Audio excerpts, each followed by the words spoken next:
ندی کے پار ایک سنسان جگہ پر ایک چھوٹی سی چاکلیٹ کی دکان تھی۔ دن کے وقت وہاں کچھ نظر نہیں آتا تھا، لیکن جیسے ہی رات ہوتی وہ دکان کھل جاتی اور ایک ایسی خوشبو پھیلنے لگتی جو ہر کسی کو اپنی طرف کھینچ لیتی۔ یہ دکان ایک عجیب و غریب عورت کی تھی جو ہمیشہ کالا لباس پہنے رکھتی تھی۔ اس کے لمبے ناخن اور بے جان آنکھیں لوگوں کے دل میں عجیب سا خوف پیدا کر دیتی۔ جو بھی اس کی چاکلیٹ کھانے جاتا کبھی واپس نہ آتا۔ ندی کے دوسری طرف ایک بوڑھا آدمی رہتا تھا جو ہمیشہ لوگوں کو وہاں جانے سے روکتا۔ وہ چیخ چیخ کر کہتا، خبردار، وہاں مت جانا، وہ چڑیل ہے، تم کبھی واپس نہیں آؤ گے۔ لیکن چاکلیٹ کی میٹھی خوشبو اتنی نشہ آور ہوتی کہ کوئی اس کی بات پر دھیان نہ دیتا۔ جب کوئی دکان میں داخل ہوتا تو بوڑھا آدمی اپنا سر پکڑ کر بیٹھ جاتا، کیونکہ اسے معلوم تھا کہ اب وہ شخص کبھی نہیں لوٹے گا۔ ایک رات 4 دوست ندی کے قریب سے گزر رہے تھے۔ انہیں بھوک لگی تھی اور اچانک انہیں چاکلیٹ کی شاندار خوشبو محسوس ہوئی۔ کاشف بولا، یار یہ خوشبو کتنی مزیدار ہے، دیکھو وہ سامنے ایک دکان بھی ہے، چلو کچھ کھاتے ہیں۔ جیسے ہی وہ دکان کی طرف بڑھنے لگے، بوڑھا آدمی تیزی سے ان کے پاس آیا اور کانپتی آواز میں بولا، رکو، وہاں مت جاؤ، تم کبھی واپس نہیں آؤ گے۔ علی نے حیرانگی سے پوچھا، بابا آپ ایسا کیوں کہہ رہے ہیں؟ وہاں تو بس ایک چاکلیٹ کی دکان ہے۔ بوڑھے آدمی نے پریشان ہو کر کہا، یہ کوئی عام دکان نہیں ہے، یہ ایک چڑیل کی دکان ہے۔ جو بھی وہاں چلا جاتا ہے وہ کبھی واپس نہیں آتا۔ علی کو بوڑھے آدمی کی باتوں میں کچھ سچائی نظر آئی۔ اس نے کہا، یار شاید ہمیں پہلے یہ جان لینا چاہیے کہ بابا ایسا کیوں کہہ رہا ہے۔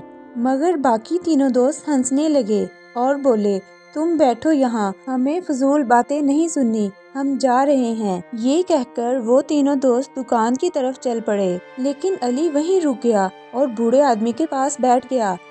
پھر وہ پوری سنجیدگی سے بولا، بابا پلیز مجھے پوری بات بتائیں۔ بوڑھے آدمی نے گہری سانس لی اور کہنا شروع کیا، یہ دکان عام دکان نہیں ہے، یہاں جو بھی چاکلیٹ کھاتا ہے وہ اس چڑیل کا غلام بن جاتا ہے اور غائب ہو جاتا ہے اور پھر کبھی واپس نہیں آتا۔ علی کی آنکھیں خوف سے پھیل گئیں۔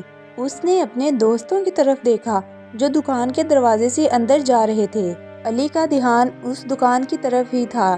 چند لمحوں بعد دکان کے اندر سے عجیب سی آوازیں آنے لگیں، پھر ایک بھیانک چیخ گونجی اور ہر طرف خاموشی چھا گئی۔ علی خوفزدہ ہو کر بولا، بابا میرے دوست، وہ کہاں گئے؟ بوڑھے نے غمزدہ انداز میں سر جھکا لیا، میں نے تمہیں روکا تھا نا، اب وہ چڑیل کے چنگل میں جا چکے ہیں۔ علی کانپتی آواز میں بولا، اب میں کیا کروں؟ میں اپنے دوستوں کو واپس کیسے لا سکتا ہوں؟ بوڑھے آدمی نے اپنی جیب سے ایک چمکدار تعویذ نکالا اور علی کو دے دیا اور کہا، یہ تعویذ چڑیل کی طاقت کو ختم کر سکتا ہے، مگر تمہیں ہمت دکھانی ہوگی۔ اگر تم اس دکان میں جا کر اس چڑیل کے منہ پر یہ تعویذ رکھ دو گے تو اس کی بدروح ختم ہو جائے گی اور تمہارے دوست آزاد ہو سکتے ہیں۔ بوڑھے آدمی نے علی کے کندھے پر ہاتھ رکھا اور جذباتی لہجے میں بولا، پچھلے 10 سال سے یہ تعویذ میرے پاس ہے اور میں تب سے کسی بہادر انسان کا انتظار کر رہا تھا جو اس چڑیل کو ختم کر سکے، لیکن کوئی میری بات پر یقین ہی نہیں کرتا تھا۔ میں اب بوڑھا ہو گیا ہوں، میری طاقت ختم ہو چکی ہے، میں خود وہاں نہیں جا سکتا، مگر تم نوجوان ہو اور تم یہ کام کر سکتے ہو۔ علی نے وہ تعویذ مضبوطی سے پکڑا اور ہمت سے بولا، میں جاؤں گا اور اپنے دوستوں کو واپس لا کر رہوں گا۔ جیسے ہی علی نے دکان میں قدم رکھا وہ حیران رہ گیا۔ دکان کا اندرونی منظر بدل چکا تھا، ہر طرف دھواں تھا اور زمین پر چیونٹیاں رینگ رہی تھیں، دیواروں پر سائے ناچ رہے تھے اور ایک کونے میں ایک لمبی خوفناک عورت کھڑی تھی۔ یہی چاکلیٹ والی چڑیل تھی۔ چڑیل خوفناک طریقے سے ہنسی اور بولی، تم بھی آ گئے ہو، اب تم بھی میرے غلام بنو گے۔ علی نے دیکھا کہ اس کے دوست زمین پر بے ہوش پڑے تھے۔ اس نے ہمت کرتے ہوئے وہ تعویذ چڑیل کی طرف اچھال دیا۔ تعویذ جیسے ہی چڑیل کے جسم سے ٹکرایا وہ خوفناک چیخیں مارنے لگی، اس کا چہرہ پگھلنے لگا، اس کے ہاتھوں سے دھواں نکلنے لگا اور وہ زمین پر گر گئی اور راکھ میں تبدیل ہو گئی۔ اچانک علی کے دوستوں کی آنکھیں کھل گئی اور وہ حیرانگی سے اٹھنے لگے اور دیواریں لرزنے لگیں اور ایک زوردار دھماکے کے ساتھ پوری دکان غائب ہو گئی۔ علی اور اس کے دوست فوراً بھاگ کر ندی کی دوسری طرف آ گئے بوڑھا آدمی انہیں صحیح سلامت دیکھ کر بہت خوش ہوا اور بولا، تم نے بہت بہادری دکھائی ہے، اب وہ چڑیل ہمیشہ کے لیے ختم ہو گئی ہے۔